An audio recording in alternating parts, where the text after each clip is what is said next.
Halo teman-teman, assalamualaikum warahmatullahi wabarakatuh. Welcome back to my channel, teman-teman. Oke, pada kesempatan kali ini kita akan membahas mengenai bocor ya, atau minyak bocor pada bagian puli atas mesin jahit jarum 1 high speed. Biasanya kita sering menemukan permasalahan minyak ya. Minyak ini sangat-sangat luar biasa permasalahannya dan sangat meresahkan.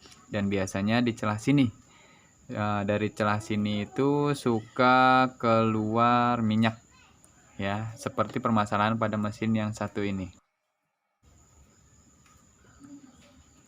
Baik, sekarang kita coba dulu seberapa besar bocornya dengan menggunakan kertas. Nah, kita coba dengan kertas ya teman-teman. Nah, ini kita saksikan banyak ya tumpahannya, itu banyak banget. Nah, ini kita coba sekali lagi. Bocornya itu benar-benar luar biasa ya kalau menurut saya. Lihat tetesan minyaknya sampai sebanyak ini. Jadi untuk tumpahan minyak atau bocor minyak sebanyak ini itu sangat meresahkan sekali ya teman-teman ya. Dan ini akan saya coba dengan menggunakan tangan. Nah, tangan saya pun sampai basah dengan minyak ya teman-teman ya.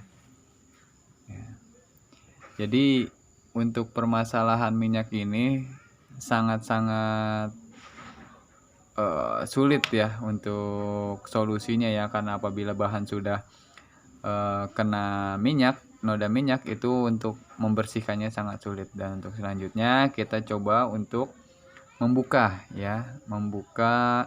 puli dari mesin jahit jarum 1 ini. Kita buka dulu panelnya, kemudian kita buka baut dari baut puli. Dari sini ada satu baut, kita buka saja, kita kendorin sampai maksimal kendornya, tapi jangan sampai copot bautnya. Dan ini ada satu lagi, kita kendorin juga, jangan sampai copot ya. Nah, ini dia permasalahannya teman-teman. Sebenarnya banyak permasalahannya, tapi kita coba lihat dulu yang satu ini. Dan ini sumber permasalahannya teman-temannya. Jadi di dalam puli ini itu banyak benang teman-teman ya. Ini kita lihat, itu sampai banyak ya teman-teman. Biasanya benang ini itu karena kelalaian kita selaku operator. Jadi pas kita melakukan penyepulan benang, tapi si benangnya itu justru masuk ke dalam puli. Nah, inilah yang menyebabkan kenapa banyak benang yang ada di dalam puli ini ya. Sekarang kita coba bersihkan sedikit demi sedikit ya. Nah, kita tarik dulu, kita buang, harus bersih. Dan untuk membuang si benang ini kita bisa juga menggunakan cutter ya teman-teman ya. Kita potong benangnya dengan menggunakan cutter, atau bisa juga kita korek-korek seperti ini. Dan ini dia benangnya sampai basah, benangnya itu sampai basah. Dan itulah yang menyebabkan bocor. Jadi si minyak itu meresap ke dalam benang, dan kemudian pas pada saat si benang itu si mesin itu berputar, maka benang yang sudah terserap minyak, menyerap minyak, itu kemudian mengakibatkan minyaknya itu keluar atau berhambur-hamburan ya teman-teman. Jadi kita harus bersihkan dengan benar-benar bersih sampai ke dalam-dalam dari bearingnya ya. Biasanya sampai ke celah-celah dalam bearingnya kita harus bersihkan semuanya sampai benar-benar bersih. Nah, apabila teman-teman sulit menggunakan obeng, nah teman-teman juga bisa menggunakan gunting. Jadi ujung gunting ini kan agak sedikit kecil, jadi bisa masuk sampai ke dalam celah-celah bearing ya, bearing bodi mesin. Cuma di sini jangan terlalu keras atau jangan terlalu dalam ya, jangan sampai melukai si karet bearing. Soalnya itu juga nanti justru malah berbahaya. Jadi nanti malah bocor yang lebih parah dan nanti akhirnya harus ganti bearingnya juga.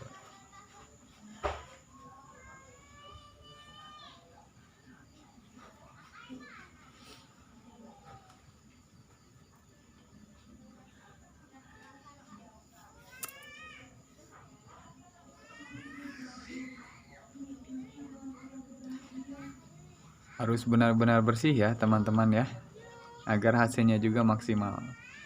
Dan sebenarnya untuk permasalahan ini banyak ya, permasalahannya tidak hanya di bagian puli ini juga, bisa juga karena terlalu banyak minyak.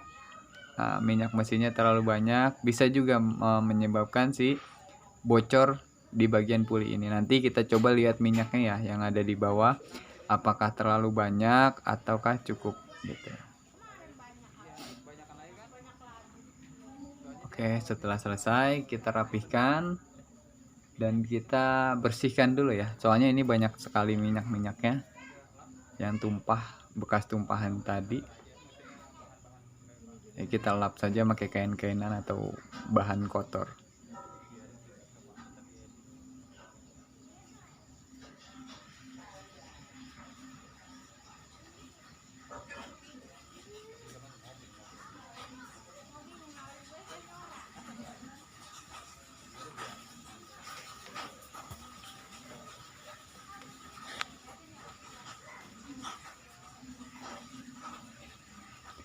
Oke, selanjutnya kita pasang kembali ya si pulinya ini.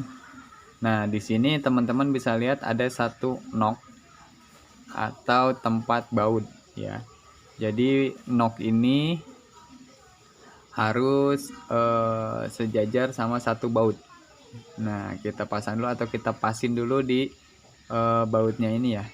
Nah, kita pasang harus lurus atau nanti si bautnya itu pas kita kencangkan harus ada di dalam atau di tengah nok itu. Dan untuk yang selanjutnya di sini juga kita periksa juga kerapatannya ya. Kerapatan antara puli dan juga bodi mesin. Jadi jangan terlalu rapat ya teman-teman, jangan terlalu rapat dan jangan terlalu renggang. Jadi sedang-sedang aja, sekitar ya 1 cm mungkin 0,5 sampai 1 cm lah jarak antara puli dan juga si bodi. Nah, kita kencangkan satu-satu. Yang kita kencangkan pertama itu yang bagian noknya dulu ya, baru kita kencangkan keduanya, yang satu lagi.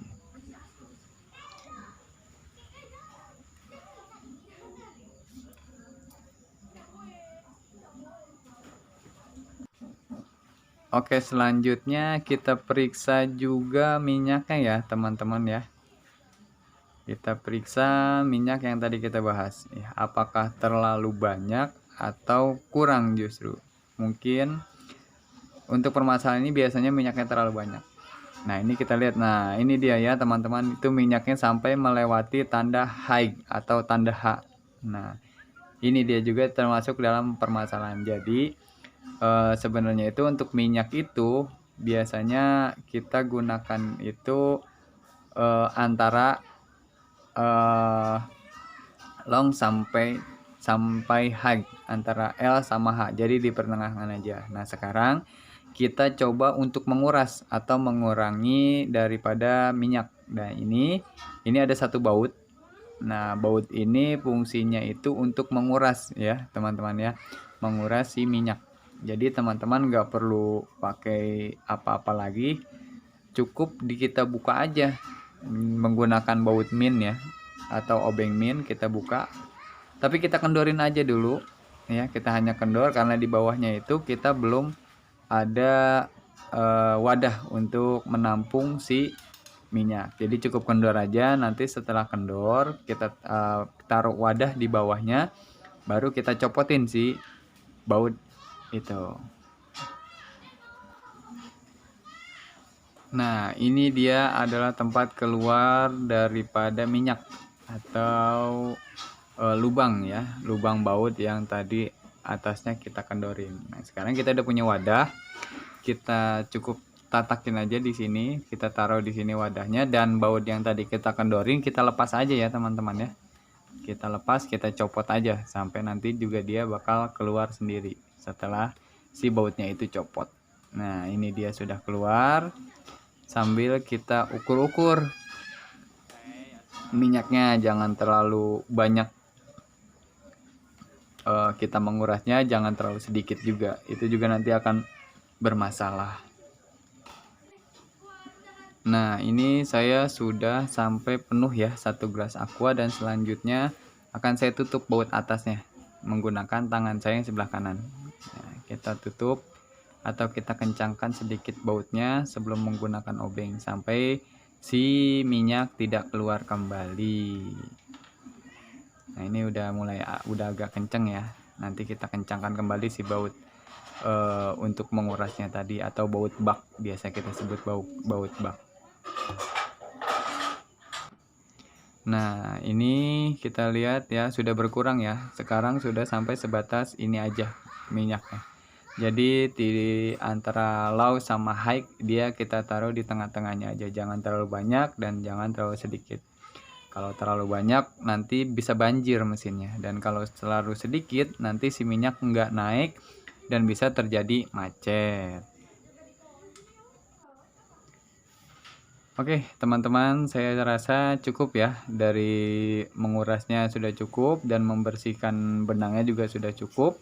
Sekarang kita coba lihat hasilnya, berhasil ataukah tidak. Jika memang nanti masih bocor berarti masih ada kendala-kendala lainnya. Jika enggak ya berarti mungkin memang dari situ permasalahannya. Nah, sekarang kita coba ya. Kita akan coba menggunakan kain yang berwarna putih. Ya. Kenapa saya pilih kain yang berwarna putih? Karena mungkin kalau kain yang berwarna putih ini sangat sensitif ya terhadap minyak ya. Ada sedikit aja noda minyak pasti kelihatan kalau di kain berwarna putih. Makanya saya coba menggunakan kain yang berwarna putih, dan ini hasilnya ya bersih ya teman-teman ya, nggak ada noda sama sekali. Jadi pada intinya untuk permasalahan bocor yang ada di dalam puli atau bocor di puli atas itu biasanya ada 2 faktor. Yang pertama terlalu banyak minyak, yang kedua adalah benang yang ada di puli ya, puli masuk benang. Nah, sekarang kita coba lihat, kita bandingkan dengan yang tadi pertama ya, yang tadi pertama minyak bocor dan yang sekarang. Nah, bersih ya, yang nggak ada tumpahan minyak atau nggak ada noda minyak, dan itu adalah minyak yang tadi. Oke teman-teman, terima kasih telah menyaksikan video saya dan semoga bermanfaat untuk teman-teman sekalian. Oke, seperti biasa jangan lupa untuk teman-teman apabila ada saran untuk saya atau ingin berkomentar atau ingin menanyakan sesuatu hal tentang dunia mesin jahit garment, silahkan di komen aja di kolom komentar di bawah, dan jangan lupa di like, di komen, and di subscribe channel YouTube-nya, dan juga di share sebanyak-banyaknya, dan juga agar channel ini dapat berkembang dengan baik dan dapat bermanfaat bagi teman-teman sekalian. Terima kasih. Wassalamualaikum.